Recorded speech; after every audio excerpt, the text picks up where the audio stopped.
วันที่ 30 มีนาผ่านมาที่ห้องหมอศูนย์กลาง103กองทัพได้จัดพิธี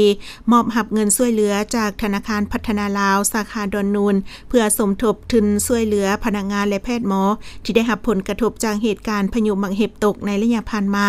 กล่าวมอบโดยทานางบัววรรณวรจิตผู้อำนวยการธนาคารพัฒนาลาวสาขาดอนนูนพร้อมด้วยคณะและกล่าวหับโดยสหายพันเอกไพวันไสผู้บานห้องอำนวยการหัวหน้าห้องพลธิการเทคนิคห้องหมอศูนย์กลาง103กองทัพโดยมีคณะพักคณะอำนวยการและภาคส่วนที่เกี่ยวข้องทั้งสองฝ่ายเข้าร่วมเงินช่วยเหลือในครั้งนี้มีมูลค่าทั้งหมด50ล้านกีบซึ่งมีจุดประสงค์เพื่อเป็นการบรรเทาทุกข์และฟื้นฟูที่อยู่อาศัยให้แก่พนักงานแพทย์หมอที่ได้รับความเสียหายด้านทรัพย์สินจากภัยธรรมชาติดังกล่าวโอกาสนี้ต่างหน้าคณะบริหารธนาคารพัฒนาลาวได้กล่าวแสดงความเห็นใจอย่างลึกซึ้งต่อเหตุการณ์ที่เกิดขึ้นและหวังอย่างยิ่งว่าการช่วยเหลือในครั้งนี้จะเป็นส่วนหนึ่งในการสร้างขวัญกำลังใจและช่วยบรรเทาทุกข์ความเดือดร้อนให้แก่บุคลากรทางการแพทย์ที่ได้รับผลกระทบในครั้งนี้พร้อมเดียวกันนั้นสหายพันเอกไพวันไสผู้บานต่างหน้าให้คณะอำนวยการและพนักงานห้องหมอศูนย์กลาง103กองทัพกล่าวแสดงความขอบใจอย่างสูง